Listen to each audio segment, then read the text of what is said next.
Vamos perguntar para o professor Maurício Dieter se ele sabe uma saída para a gente? Bom dia, professor, bem-vindo. Tudo bem?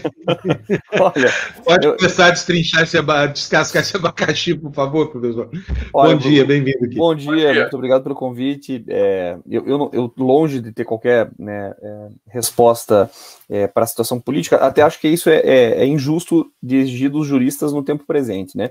É que expliquem essa movimentação e esse jogo de forças entre o Supremo Tribunal Federal, o Executivo e o Legislativo, porque a verdade é que o direito aqui tem sido muito mais retórica do que fundamento das decisões, né? E eu quero dizer isso, assim, apontar o quão sensível é isso, né?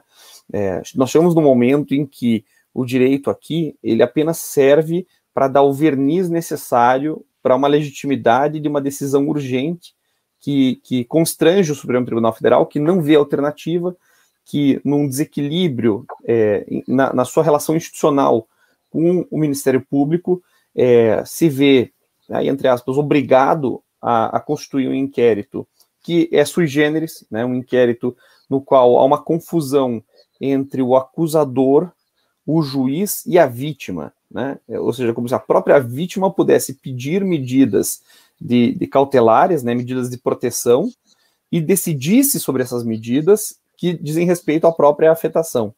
Isso começa, né, como vocês sabem, lá atrás, né, esse inquérito é constituído quando o Supremo Tribunal Federal percebe a subserviência, o servilismo da Procuradoria-Geral da República aos interesses da presidência, e, portanto, mostra não só, digamos, uma posição ruim do Ministério Público, que se contamina ideologicamente, talvez como nunca tenha se contaminado antes, mas também uma inabilidade política de o Supremo Tribunal Federal costurar, né, diante da necessidade de manter esse equilíbrio de poderes e essa independência, uma espécie de aliança estratégica com o Ministério Público. Curiosamente, ontem, com a denúncia que o Ministério Público oferece contra o deputado Daniel Silveira, aparece o primeiro sinal de que existe essa costura ainda, de que é possível, né, estabelecer um enlace entre isso. E o fato de a prisão, uma prisão que, evidentemente, falha em mais de um ponto, do ponto de vista jurídico, ela não fica em pé, mas do ponto de vista político, ela precisa se manter, ela é referendada por 11-0 como sintoma de autoproteção. Então, assim, como professor de direito penal, de criminologia, como estudioso do processo penal e da afetação do direito constitucional no sistema de justiça criminal, se a gente for olhar item a item, né, a decisão que determina a prisão do deputado Daniel Silveira, assim como a decisão que lá atrás determinou a prisão do senador Delcídio do Amaral, elas são juridicamente, né, assim, solúveis, elas desmancham, né, mas é um pouco, digamos, a necessidade que o Supremo tem de manejar a retórica jurídica para poder afirmar a independência do seu poder, né. Então, só para citar assim, alguns dos problemas das decisões que entre ontem e hoje tem nos feito, né, enfim, ficar atentos, né, ao futuro da democracia no Brasil.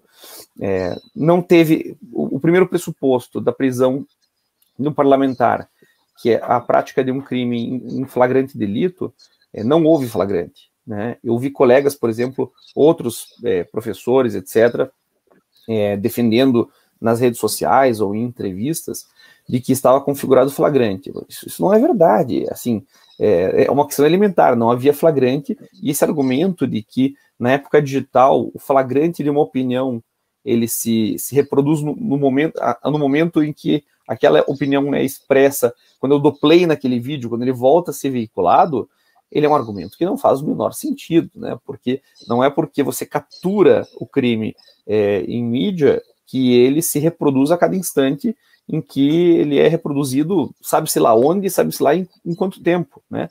Ou, no mínimo, você teria que definir um período, então, né? De quantos segundos, horas, dias, uma declaração que é gravada e reproduzida continua a ser prática reiterada de um crime. É importante distinguir isso, né? Não é por causa do modo de execução de um fato que ele imediatamente se torna permanente, né? Isso diz respeito à natureza jurídica de um crime. Então, e qual deveria ser o caminho correto, então?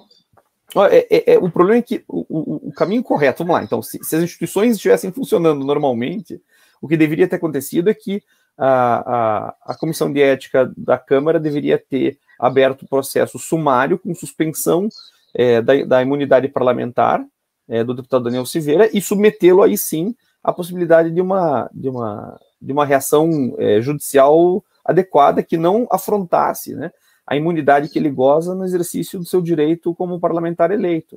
Então, quem não agiu aqui, né, a principal omissão foi da própria Câmara dos Deputados, mas não é uma omissão recente, né, Floresta? Quando o Bolsonaro homenageou o Ustra no impeachment da Dilma, quando o Bolsonaro lá atrás vai para cima da Maria do Rosário para dizer que não estupraria porque ela não merecia, quando ele faz uma apologia muito mais grave ao AI-5 e à ditadura numa entrevista em 99. Quer dizer, a Câmara deixou de atuar, o STF deixou de atuar,